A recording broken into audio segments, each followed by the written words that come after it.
మీరెప్పుడైనా గమనించారా? ఒక్కోసారి మనకు తెలియకుండానే మన చుట్టూ ఏదో ఒక నెగిటివ్ ఎనర్జీ ఉన్నట్టు అనిపిస్తుంది.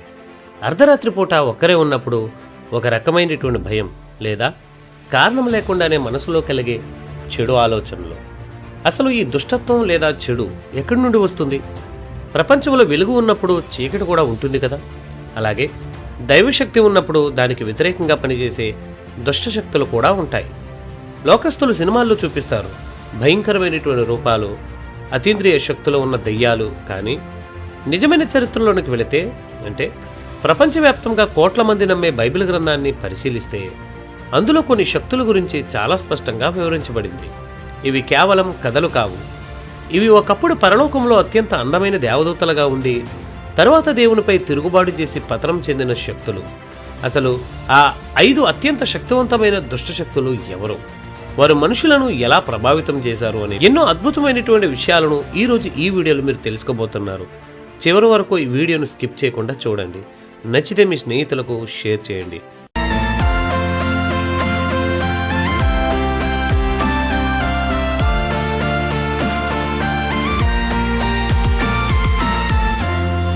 నా పేరు డానియల్. మీరు చూస్తున్నారు Bible unknown facts Telugu YouTube channel. Bible ప్రకారం దేవుడు ఏ దుష్టశక్తిని సృజించలేదు.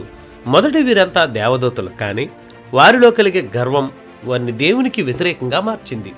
దీనిని బైబిల్లో పతనం అని అంటారు. పరలోకంలో ఒక యుద్ధం జరిగింది.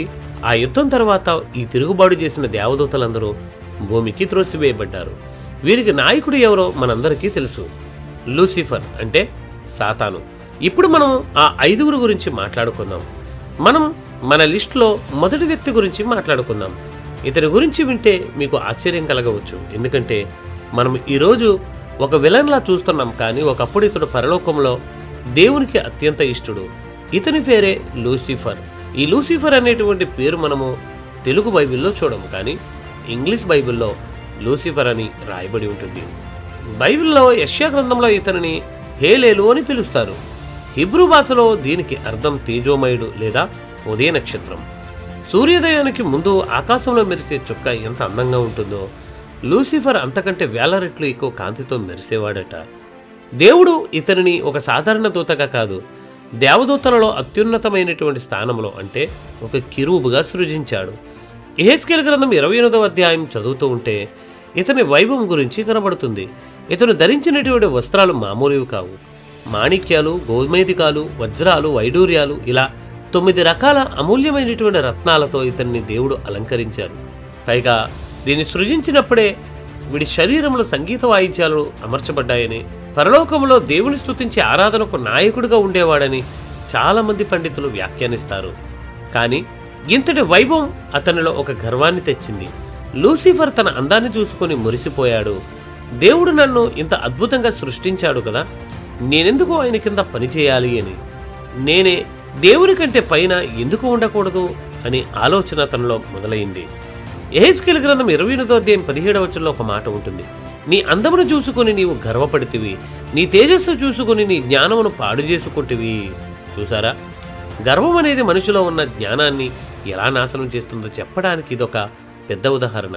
లూసిఫర్ కేవలం తాను పాపం చేయడమే కాకుండా పరలోకంలోని 1/3 వంతు దేవదూతలను తన వైపు తిప్పుకున్నాడు.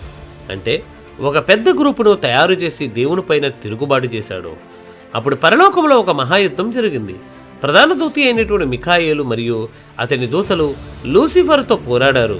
ఆ యుద్ధంలో లూసిఫర్ ఓడిపోయి తన పదవిని, అందాన్ని, స్థానాన్ని కోల్పోయి భూమి మీద పడవేయబడ్డాడు. అప్పుడే అతని పేరు లూసిఫర్ నుండి సాతానుగా మారింది.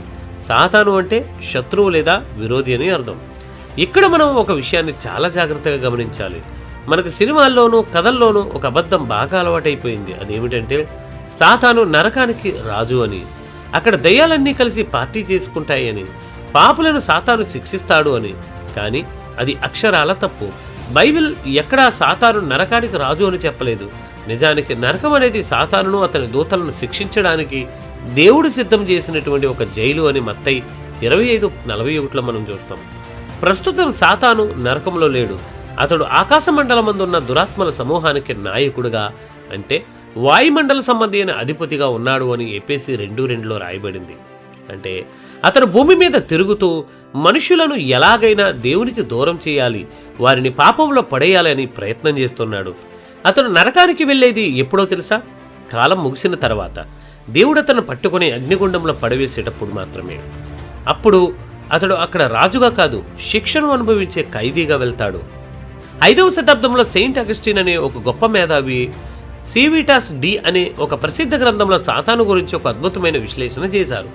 సాతాను పతనానికి మూల కారణం గర్వమని ఆయన చెప్పారు. గర్వం అన్న చోట అసూయ పుడుతుంది. దేవుడు మనిషిని తన స్వరూపంలో సృజించి తనకంటే తక్కువగా కాకుండా తన బిడ్డలా చూడటం సాతానుకు నచ్చలేదు. అందుకే మనిషి మీద అసూయతో ఏదేను తోటలో ఆదాము హవ్వలను శోధించాడు. ఎప్పటికీ సాతాను చేసే పని కూడా అదే, మనలో ఉన్న దేవుని ఇమేజ్ని పాడు చేయడం.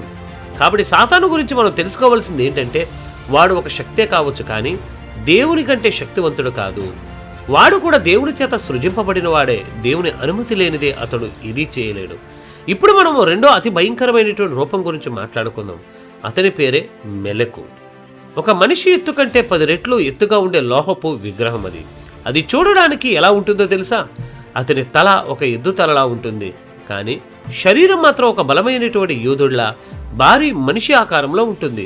ప్రాచీన కాలంలో గ్రీకు పురాణాల్లో మినోటార్ అనే ఒక రాక్షసుని గురించి వినే ఉంటారు కదా. సగం ఎద్దు సగం మనిషి. మెలకు యొక్క రూపం కూడా సరిగ్గా అలాగే ఉంటుంది. ఇతని కళ్ళు మండే నిప్పు కణాల్లా మెరుస్తూ ఉంటాయి. ఇతని తల మీద ఉన్న కొమ్ములు మనిషిలోని మొండితనానికి, క్రూరత్వానికి చిహ్నాలుగా ఉన్నాయి. కానీ ఇక్కడ అందరికంటే భయంకరమైన విషయం అతని బొడ్డుభాగం. అప్పట్లో మెలకు విగ్రహాలను కాంస్యంతో తయారు చేసేవారు. ఆ విగ్రహం లోపల పెద్ద గది లాంటి ఖాళీ ప్రదేశం ఉండేది. ఇతని కడుపు భాగం ఒక భారీ అగ్నిగుండంలా మండుతూ ఉండేది. ఆ విగ్రహం లోపల నిప్పులు పోసి వేడి చేసినప్పుడు ఆ లోప విగ్రహం అంతా ఎర్రగా కాలిపోతూ చూసేవారికి ఒళ్ళు గుగుర్పడిచేలా భయంకరమైన సెగలు చిమ్ముతూ ఉండేది. ఆ విగ్రహం చేతులు ఎలా ఉండేవో తెలుసా? 2 చేతులు ముందుకు చాపి అరచేతిని పైకి చూపిస్తూ ఉంటాయి. ఎందుకో తెలుసా? త్యాగాలను స్వీకరించడానికి. ఈ మెలేకుకు ఇచ్చే బలి ఏంటో తెలుసా? కేవలం జంతువులు కాదు, పసిపిల్లలు. అవును, మీరు విన్నది నిజమే. అప్పట్లో అమ్మోనీయులు అనే ప్రజలు తమకు ఏదైనా విజయం కావాలన్నా లేదా కరువు నుండి తప్పించుకోవాలన్నా తమ కన్నబిడ్డలనే ఆ మెలకు చేతుల్లో పెట్టేవారు. ఆ విగ్రహం యొక్క చేతులు ఎర్రగా కాలిపోయి ఉంటాయి. ఆ వేడి చేతుల మీద ఆ పసిబిడ్డను పెట్టినప్పుడు వారు విరవలలాడుతూ మండుచున్న ఆ కడుపులోనికి జారిపోయేవారు. ఈ భయంకరమైనటువంటి దృశ్యం చూసి ఎవరైనా ఏడుస్తారేమో అని ఆ పసిబిడ్డల అరుపులు ఎవరికి వినబడకుండా ఉండడానికి ఆ విగ్రహం చుట్టూ ఉన్నటువంటి పూజారులు పెద్ద పెద్ద శబ్దాలతో డప్పులు వాయిద్యాలు వాయించేవారట. ఆ ప్రాంతాన్ని తోపెతు అని పిలిచేవారు, అంటే డప్పులు వాయించే చోటు. బైబిల్లో లేవియకాండం 18వ అధ్యాయం 21లో దేవుడు ఇశ్రాయేలీలను ఎంత కఠినంగా హెచ్చరించాడో చూడండి. నీ సంతానములో ఎవరినైనాను మెలెకుకు అప్పగించుటకై అగ్నిగుండమును దాటనీయకూడదు, అంటే ఆ అగ్ని దహన సంస్కారాల్లో నీ పిల్లలను పంపవద్దు అని దేవుడు ముందే వార్నింగ్ ఇచ్చాడు.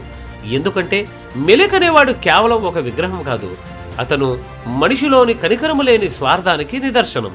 తన స్వార్థం కోసం, తన ఎదుగుదల కోసం తన సొంత రక్తాన్ని కూడా బలి ఇచ్చేంత కఠినంగా మనిషిని మార్చేసే దుష్ట ప్రేరణ ఇతనిది. చరిత్రకారులు డియోడరస్ మరియు బైబిల్ పండితులు చెప్పిన దాని ప్రకారం మెలెక్ అనే హిబ్రూ పదం మెలెకు నుండి వచ్చినది, అంటే రాజు అని అర్థం. అంటే తను రాజుగా ఉండాలని మనిషి కోరుకునే ఆ గర్వమే మెలెకుకు బలిపీఠం అవుతుంది. బుద్ధి కంటే బలానికి, ప్రేమ కంటే స్వార్థానికి ప్రాధాన్యత ఇచ్చే ప్రతి చోట ఈ మెలెకు యొక్క ఛాయలు కనిపిస్తాయి. ఇతను సాతాను సైన్యంలో ఒక హై ర్యాంకింగ్ వార్లార్డ్. ఇతని వర్ణన వింటే మనకు అర్థమవుతుంది దేవుడు ఎందుకు విగ్రహారాధనను అంతగా అసహించుకున్నాడో. మూడోది ఒక వ్యక్తి కాదు, ఒక సమూహం. దీని పేరు లెగియోన్. గలిలయ సముద్ర తీరం చీకటి పడుతున్న సమయం.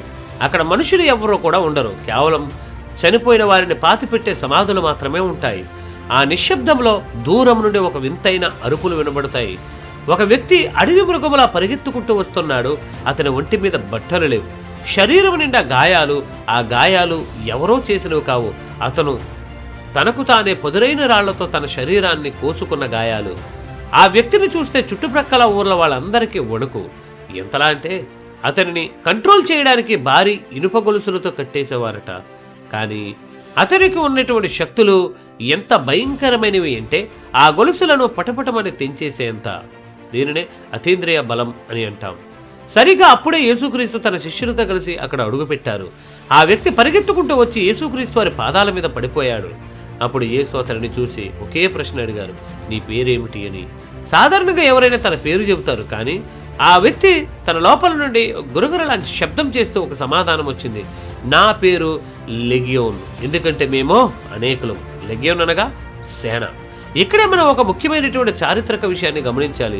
లెగియోను అనేది ఏదో యాదృచ్ఛికంగా వచ్చిన పేరు కాదు. ఆ రోజుల్లో రోమన్ సైన్యంలో అత్యంత శక్తివంతమైనటువంటి దళాన్ని లెగియోన్ అని పిలిచేవారు. లెగియోన్ అంటే సుమారు 6,000 మంది సుశిక్షితులైన సైనికులు అని అర్థం. అంటే ఆ ఒక్క మనిషి లోపల కొన్ని వేల సంఖ్యలో శక్తులు ఒక పద్ధతి ప్రకారం ఒక సైన్యంలో తిష్టవేసి కూర్చున్నాయి. ఆ మనిషి మనసు, శరీరం, ఆత్మ అంతా దుష్ట సైన్యం ఆధీనంలో ఉంది. అది ఎంతటి నరకమో కదా. అంతేకాదు ఆ శక్తులు యేసును చూసి భయంతో వణికిపోయాయి. మమ్మల్ని పాతాళంలోనికి పంపవద్దు, అక్కడే ఉన్నటువంటి పందుల మందలోనికి వెళ్ళడానికి అనుమతి ఇవ్వండి అని బ్రతిమలాడాయి. యేసుక్రీస్తు వారు అనుమతి ఇవ్వగానే ఆ శక్తులన్నీ ఆ వ్యక్తిని వదిలే పక్కనే ఉన్నటువంటి 2,000 పందుల మందలలోనికి ప్రవేశించాయి. మరుక్షణమే ఆ 2,000 పందులు పిచ్చి పట్టినట్లు పరిగెత్తుకుంటూ వెళ్ళి సముద్రంలో పడి చనిపోయాయి. దుష్టశక్తుల స్వభావం ఎప్పుడూ వినాశనం చేయడమే. ఆ శక్తులు మనిషిలో ఉన్నంతసేపు అతను నాశనం చేశాయి. పందుల్లోనికి వెళ్ళగానే వాటిని కూడా చంపేశాయి. మార్కు సువార్త 5వ అధ్యాయంలో ఈ సంఘటన మనం చాలా వివరంగా చూస్తూ ఉంటాం. ఒకే మనిషిలో వేల సంఖ్యలో శక్తులు ఉండవచ్చునని, అవి ఒక సైన్యంలో పనిచేస్తాయని లెగియోను మనకు వివరిస్తూ ఉంది. కానీ ఇక్కడ అందరికంటే గొప్ప విషయం ఏమిటో తెలుసా? 6,000 మంది సైనికులతో సమానమైన దుష్ట సైన్యం కూడా యేసుక్రీస్తు అనే ఒకే ఒక్క వ్యక్తి ముందు మోకరిల్లింది. 4వ శక్తి అబద్దోను అనగా నాశనం అని అర్థం. ప్రకటన గ్రంథం 9వ అధ్యాయంలో ఇతని గురించి ఒక వర్ణన ఉంది. పాతాళం అనేటువంటి ఒక అగాధమైన లోయ నుండి పొగలాంటి చీకటి బయటకు వస్తుంది. ఆ చీకటిలో నుంచి కోట్ల సంఖ్యలో మిడతల దండు బయటకు వస్తుంది. కానీ ఇవి మన పొలాల్లో చూసే మామూలు మిడతలు కావు. ఇవి ఎలా ఉంటాయో తెలుసా? యుద్ధానికి సిద్ధపడిన గుర్రాల లాంటి ఆకారం, తల మీద బంగారు కిరీటాలు, మనుషుల లాంటి ముఖాలు, ఆడవారు లాంటి పొడవైనటువంటి జుట్టు, సింహాల లాంటి పళ్ళు. ఇంకా భయంకరమైనటువంటి విషయం ఏంటో తెలుసా? వీటికి తేలుకు ఉన్నట్లుగా విషపూరితమైనటువంటి తోకలు ఉంటాయి. ఈ వింతైన భయంకరమైనటువంటి రాక్షస సైన్యానికి రాజు అబద్దోను. ఇతనికి వినాశనానికి దూత అని పేరు కూడా ఉంది. ఇతను ఒక వింతైన స్థితిలో ఉంటాడు. లూసిఫర్ వైపులో ఉండి దేవుడి వైపు తిరుగుబాటు చేసిన అంత్యదినాల్లో దేవుని తీర్పును అమలు చేయడానికి ఇతను ఒక ఆయుధంలా వాడబడతాడు. అంటే వినాశనం అనేది ఒక శక్తి రూపం దాల్చితే అది అబద్దోనులా ఉంటుంది. ఇతని వర్ణన చదువుతూ ఉంటే అపవాది మనుషులను ఏ స్థాయిలో హింసించగలడో మనకు అర్థమవుతూ ఉంటుంది. ఇక 5వ శక్తి అజాజేలు. ఇతని గురించి తెలుసుకోవాలి అంటే మనం ప్రాచీన ఇజ్రాయేలుల ఆచారాన్ని చూడాలి. యోమ్ కిప్పూర్ అనేటువంటి పాప పరిహారార్థ పండుగ నాడు యాజకులు 2 మేకలను తీసుకుని వచ్చేవారు. ఒకటి దేవుని కోసం బలి ఇచ్చేవారు, రెండో దాన్ని అజాజేలు కోసం కేటాయించేవారు. ప్రజల పాపాలన్నింటినీ ఆ 2వ మేక మీద మోపి దాన్ని అరణ్యంలో ఉన్న ఒక లోయలోనికి పంపించేవారు. దీనినే ఇంగ్లీష్లో ఎస్కేప్ గాట్ అని అంటారు. అసలు ఈ అజాజేలు ఎవరు? యూదుల ప్రాచీన గ్రంథాల ప్రకారం ఇతను పరలోకం నుండి పతనం చెందిన ఒక ప్రధాన దూత. ఇతను భూమి మీదకు వచ్చి మనుషులకు యుద్ధం చేసే ఆయుధాలను తయారు చేయడం, అద్దం చూసుకోవడం, ముఖానికి రంగులు వేసుకోవడం, అంటే గర్వాన్ని, వంచనను నేర్పించడం వంటివి చేశాడు. మనిషి తన నైజాన్ని చూసుకొని పాప పనులు చేయడానికి ప్రేరేపించే శక్తి ఇతనిది. అరణ్యంలో ఒంటరిగా ఉండే ఆకలిగొన్న ఆత్మగా ఇతనిని వర్ణిస్తారు. మనిషిని దేవునికి దూరం చేసే అపవిత్రమైనటువంటి ఆలోచనలకు, మనిషిలోని హింసా ప్రవృత్తికి అజాజేలు ఒక దృశ్య ప్రేరణ. ఇప్పటి వరకు మనం తెలుసుకున్న ఈ 5 రూపాలు అనగా సాతాను, మెలెకు, లెగియోను, అబద్దోను, అజాజేలు, వీరి గురించి విన్నాక మనకు అర్థమయ్యేది ఒకటే: అపవాది సైన్యం చాలా పకడ్బందీగా ఉంది. వాడు మనల్ని గర్వంతో పడగొట్టాలని చూస్తాడు, అసూయతో రగిలిపోయేలా చేస్తాడు, స్వార్థం కోసం ఎంతటి క్రూరత్వానికైనా ఒడిగట్టేలా చేస్తాడు. ఇప్పటి వరకు మనం బైబిల్లో అత్యంత శక్తివంతమైన 5 దుష్టశక్తుల గురించి, వాటి భయంకరమైనటువంటి రూపాల గురించి తెలుసుకున్నాం కదా. అయితే ఇక్కడ మనం ఒక విషయాన్ని గమనించాలి. సాతాను ఇప్పటి వరకు విడివిడిగా ఈ రూపాల్లో దాడి చేశాడు. కానీ ఈ ప్రపంచం అంతం కావడానికి ముందు, అంటే మానవ చరిత్ర ముగింపులో సాతాను ధరించబోతున్న ఆఖరి రూపం ఒకటి ఉంది. ఆ రూపమే ఈ 5 శక్తుల లక్షణాలను తనలో కలిపి ఉంచుకుంటుంది. ఆ రూపం పేరే క్రీస్తు విరోధి. చూడండి, క్రీస్తు విరోధి అంటే ఏదో కొమ్ములున్న రాక్షసుడని అనుకోకండి. వాడు చాలా తెలివైనవాడు, ఆకర్షణీయమైనటువంటి మాటలు చెప్పే నాయకుడిలా కనిపిస్తాడు. కానీ వాడి లోపల మనం ఇందాక చెప్పుకున్న 5 భయంకరమైనటువంటి దుష్టశక్తుల వైఖరి ఉంటుంది. వాడు చేసే కార్యాలు ఈ 5 లక్షణాలకు ఎలా మ్యాచ్ అవుతాయో ఇప్పుడు నేను వివరిస్తాను. చాలా జాగ్రత్తగా వినండి. మొదటిది లూసిఫర్లో ఉన్నటువంటి గర్వం క్రీస్తు విరోధిలో కూడా ఉంటుంది. వాడు ఆలయంలో కూర్చొని తానే దేవుడినని ప్రకటించుకుంటాడని దెస్సలోనికీయులకు రాసిన పత్రిక 2:4లో చూస్తాం. లూసిఫర్ పరలోకంలో ఏదైతే చేయలేకపోయాడో క్రీస్తు విరోధి రూపంలో ఈ భూమి మీద అది చేసి చూపిస్తాడు. మనుషులందరూ తననే ఆరాధించాలని శాసిస్తాడు. రెండోది మెలకులో ఉన్నటువంటి క్రూరత్వం. మెలకు ఎలాగైతే పసిబిడ్డల ప్రాణాలను కోరుకుంటాడో క్రీస్తు విరోధి కూడా తన అధికారం కోసం లక్షలాది మంది ప్రాణాలను బలిదీసుకుంటాడు. ముఖ్యంగా మృగం యొక్క ముద్ర వేయించుకొని వారిని అందరినీ కూడా క్రూరంగా చంపేస్తాడు. వాడి రాజ్యంలో కనికరం అనేది ఉండదు. మూడోది లెగియోన్లో ఉన్న ఆ సమూహ నియంత్రణ. లెగియోను ఎలాగైతే ఒక మనిషిని పూర్తిగా తన ఆధీనంలోనికి తీసుకుంటుందో క్రీస్తు విరోధి ఈ ప్రపంచం మొత్తాన్ని తన కంట్రోల్లోనికి తెచ్చుకుంటాడు.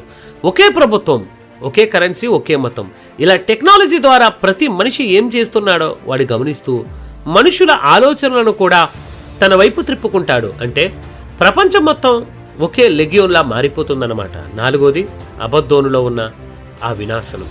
అబద్దోను పాతాళపు లోయను తెరిచినట్లు క్రీస్తు విరోధి ఈ భూమి మీదకి మహాశ్రమల కాలాన్ని తీసుకుని వస్తాడు. వాడు అడుగుపెట్టిన ప్రతి చోట యుద్ధాలు, కరువులు, వినాశనం తాండవిస్తాయి. వాడు శాంతిని ఇస్తానని చెప్పి వచ్చి ఈ భూమిని శ్మశానంలా మారుస్తాడు. ఐదోది అజాజేలు. వీడిలో ఉన్నటువంటి ఆ వంచన. అజాజేలు ఎలాగైతే మనుషులకు మాయ విద్యలు నేర్పించి దేవుడికి దూరం చేశాడో క్రీస్తు విరోధి కూడా అబద్ధపు సూచక క్రియలతో, మాయలతో లోకాన్ని మోసం చేస్తాడు.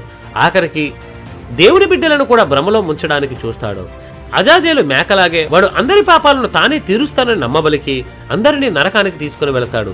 ఈ 5 శక్తులు కలిసి ఆ భయంకరమైన రూపం త్వరలోనే ఈ లోకంలో ప్రత్యక్షం కాబోతుంది. లోకంలో జరుగుతున్న పరిణామాలు చూస్తూ ఉంటే ఆ క్రీస్తు విరోధి రాకకు వేదిక సిద్ధమైందని మనకు అర్థమవుతుంది. కానీ మనం భయపడాల్సిన అవసరం లేదు. ఎందుకంటే ఆ క్రీస్తు విరోధిని, వాని వెనుక ఉన్న సాతానును, ఆ 5 దుష్ట శక్తులను తన నోటి ఊపిరితో లయం చేసే యేసుక్రీస్తు వారు త్వరలోనే రాబోతున్నాడు. చీకటి ఎంత పెరిగినా వెలుగు రావడం ఖాయం. ఆ చీకటి శక్తుల బంధకాల నుండి మనల్ని తప్పించగలిగిన ఏకైక నామం ప్రభువైన యేసుక్రీస్తు నామం. మీరు ఏ విషయంలోనూ లాక్ అయి ఉన్నా, ఏ పాపపు ఊబిలో ఉన్నా ఇప్పుడే యేసు వైపు తిరగండి. ఆ క్రీస్తు విరోధి యొక్క మాయలో పడకుండా ఉండాలి అంటే మనకు దేవుని యొక్క వాక్యం అనే కవచం కావాలి. ఆ కవచాన్ని మీరు ధరించుకోండి. ఇది ఈ వీడియో కనుక మీకు నచ్చితే ఈ వీడియోను లైక్ చేయండి, షేర్ చేయండి. మన ఛానల్ సబ్స్క్రైబ్ చేసుకొని మరిన్ని వీడియోల కొరకు బెల్ ఐకాన్ని క్లిక్ చేయండి.